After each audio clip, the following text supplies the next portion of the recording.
I've been trying to catch you boys all day! Now that I've got you right where I want you! Hello everyone, Azure Sapphire here, and today we're finally going to be making some progress with my ideal 2010 PC. So, let's get the elephant out of the room. The case. For months now, I was having a lot of trouble just finding an appropriate-ish case for this PC. And originally I was going to limit myself to like 2010 or like what looks like it could have been around in 2010, but that became impractical, so I was like, as long as it looks like it fits in the early 2010s and has some drive bays and reasonable I/O, then yeah, that'll work for me. And lo and behold, I find this case at the dump. And there's a reason for that. It's missing its side panel. It's missing its side panels. Yeah, this would definitely not be my first choice for a case, but it was free. It was being thrown out. So I'll just use it for now just so I have a case. And it also came with a power supply that has active PFC. It's a 500 watt Seasonic power supply. It is an SS500ES model. I don't know what the 80 plus rating is on this power supply, if it even has one. Nor can I really speak to its quality, but it's Seasonic. I'm pretty sure it has at least some semblance of quality. And also this has an I/O shield because I don't know if you'll be able to see it. Actually, no, I'm not going to bother lifting the case. I'll display a picture of it, but this has a diagram for an Intel DP45SG motherboard. So that was what was originally in here, but it's since been taken out by someone who had it before me. But they left the I/O shield in here for some reason, so I'm just going to punch that out. Here's the I/O shield. It's got a nice little diagram. An official one from Intel at that.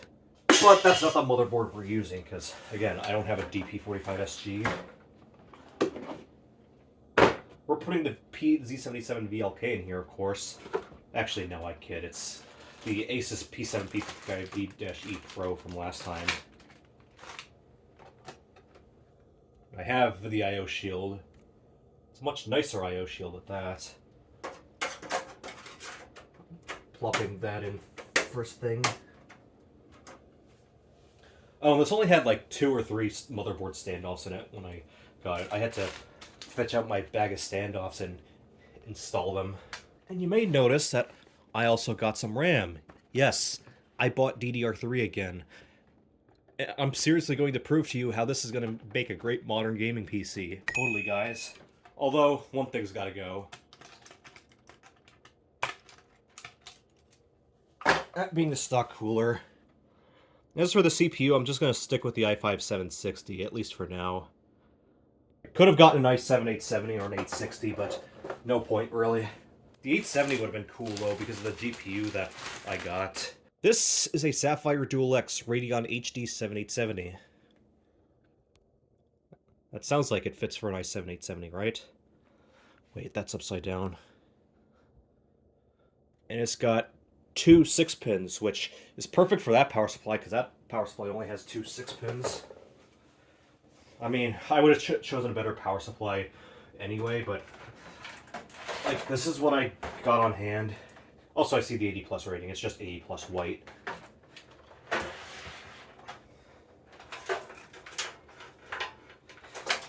just gonna move these cables out of the way and install the motherboard.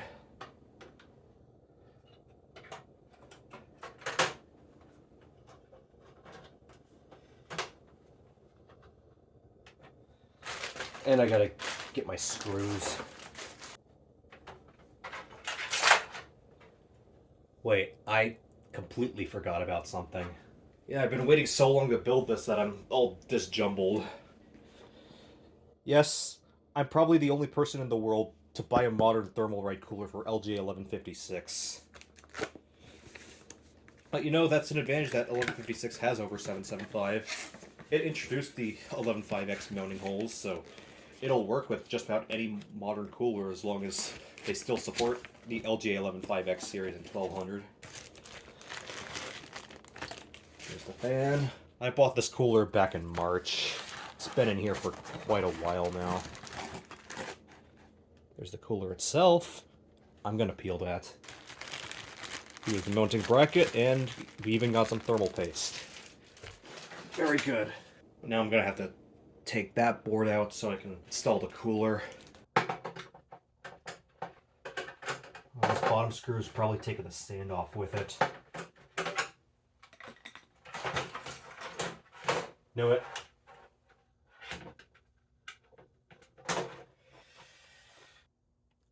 Right, here's the bracket. Let's see. Okay, it's already set to 11.5x by default.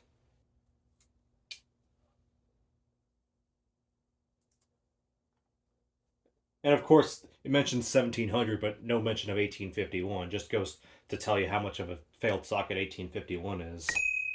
I'm not sure if 1954 is going to use the same mounting system as 1700. I don't see why not, personally.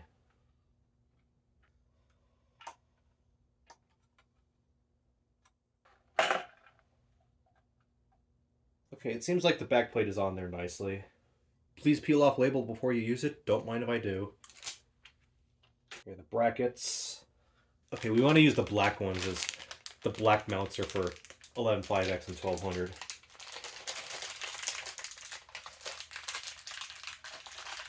I don't think the 11.5x mounts actually came with any screws, so I'm probably going to have to take the ones from 1700.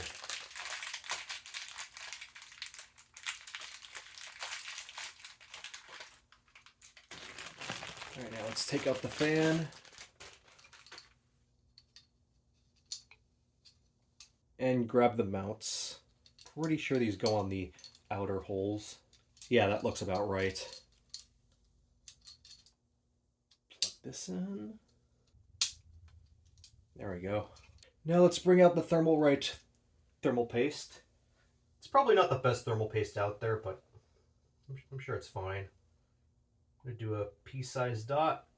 As it turns out, I put these on incorrectly. Okay, now let's install the cooler, since I have it in the correct position now. Okay, that feels like it's on correctly.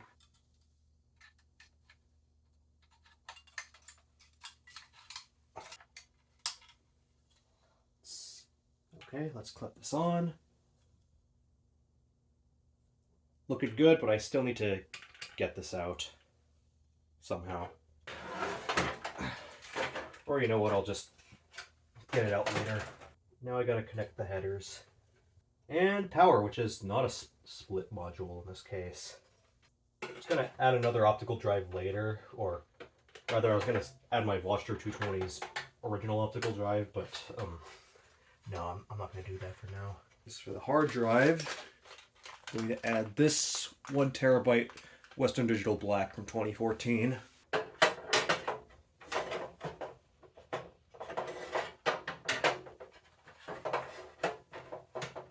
And this power supply is just good enough to have an 8-pin connector at least. Here's the SSD, 256 gig SK Hynix SC311. Not what I was going to use originally, but the 40 gig SSD that I was going to use is a bit busy. I'm going to plug this into the SATA 600 port. We have SATA 600, so might as well use it. I'm not going to bother mounting it. I'm going to hide the 4-pin CPU, which is separate from the 8 pins. And last but certainly not least, we're going to install the 7870. So we got to get rid of these blanks first.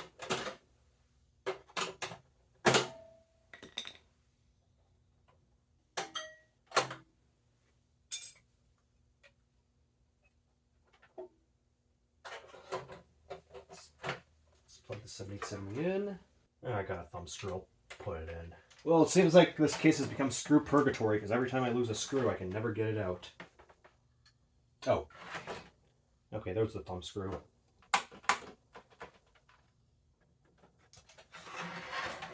Okay, fine. I'll install a regular screw to further secure the 7870. And I guess we'll plug in the front fan through Molex because this is a real poverty build we got here. I was going to put a better front fan, but I might as well save that for a better case if I ever come upon one, because this case is a little bit crap. Anyway, ladies and gentlemen, here we have it. The ideal 2010 PC. is now in a somewhat usable state. Okay, got this computer plugged in, and I got it in my cubby here. Yeah, my new shelf kind of blocks the optical drive, unfortunately, but at least it fits in here. Can't say the same about my 11700K rig that I got with the Montec XR. I just needed a case sooner rather than later, and this was the best thing I could find for a reasonable price. Yeah, the used market told me to go screw myself and buy new, so that's why I got that. Anyway, let me find the power switch. And let's turn this on. I probably woke someone up with that. Okay, I got this bay here unplugged because this was a server at some point. It had some hard drive bays, and I guess that's where the beeping was coming from, so... take two. Will help if I flick the power switch. Take two. Okay, that front fan is pretty loud, but at least it's not beeping constantly.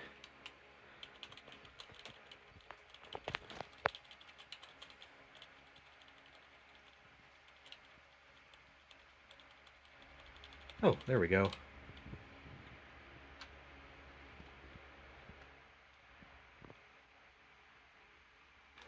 Actually, maybe I should close my shade. New CPU installed? No, it's the same i5 760. I probably just took it out of the socket at some point. But yes, press F1 to run setup.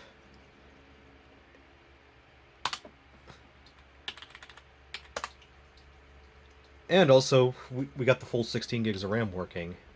Yeah, did I mention that RAM that I bought was 16 gigabytes? Credit to a buddy for giving me that RAM. Also, it thinks it's the 6th of November 2021 for some reason. I remember what I was doing that day. I had a class that day, and I think I got some parts in for my ThinkStation S20 at that time. But it is May 23rd of 2026. And it is 12:37 p.m. I don't care about the second at the moment. Okay, SATA is HDI. Huh. Did I not plug in all the other SATA stuff? Well, I plugged in the SK Hynix SSD to the SATA 600 port. Yes, that's the order that I want. Hardware monitor. Okay, that's a pretty normal CPU idle. Also, I'm hearing some not so great noises. That's probably coming from the optical drive. Oh, go figure, it won't even open on its own.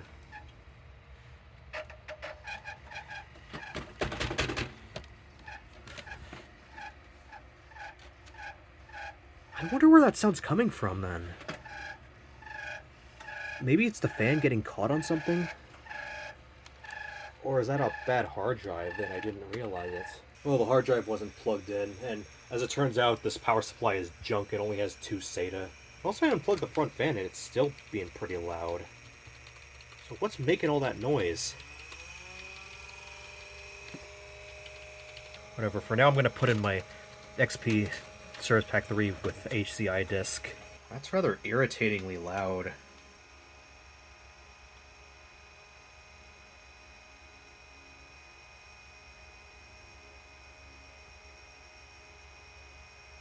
Oh, it's trying to boot into my E6410's partition.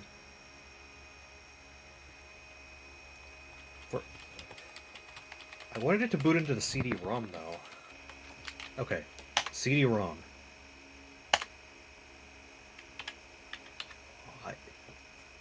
Is this CD-ROM drive busted or something? I swear, everything that could go wrong is going wrong.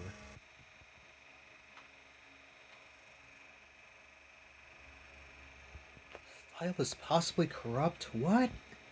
Oh, let me press the reset switch. No, not even the reset switch wants to do anything. Okay, power button, I guess. Oh, that took a while. Okay, let's boot into SATA. Start Windows normally. There we go. Now we're making progress because I had to change the Marvell controller mode from ATA to HCI. I have no idea why it was an ATA emulation mode. I guess I thought the Marvell controller was for the IDE. Yeah, check the disc. I found out why this was being so loud.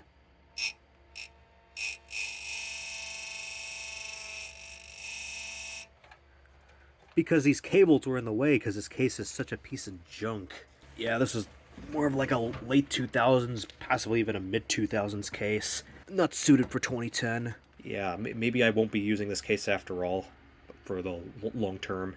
Yeah, I think the optical drive in this is no good because I put in a disk that has stuff written to it, and I went and double checked on my desktop to see if that was the case, and yes, it is written to, so guess we're not using this drive then. So we're just going to forego XP and install Dinodo 7. Surprise! Dinosaur office! Roar! Although for some reason I can't even boot to the USB, at least not through the USB 3.0 controller. So I'm just going to run the installer from here and just reinstall Windows 7. Do not get the latest updates for installation because I don't even have the network plugged in. I guess we're not reformatting this then. But yeah, just refresh everything effectively. Yay, woo. I got this built, but at what cost? I think I've burned out all my energy and hyperfixation on this motherboard that now I just feel nothing.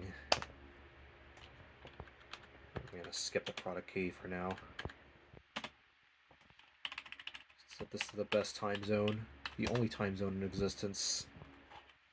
I mean, maybe my brain's a little bit out of whack at the moment as well, but still, I don't really feel anything from completing this after all this time. Because I was like, about time I got a case rather than, woo, I finally got a case. It probably also doesn't help that I'm currently drowning in computers at the moment. Taking in way more than I've been able to get rid of without even trying, by the way. So, yeah, I got a couple Optiplex GX1s to pawn off at the VCFE swap meet. I don't know where I'm going to be taking this build from here on out, but yeah, that's going to be about it for this video. I don't really have a better way to end this because I don't really feel all that satisfied.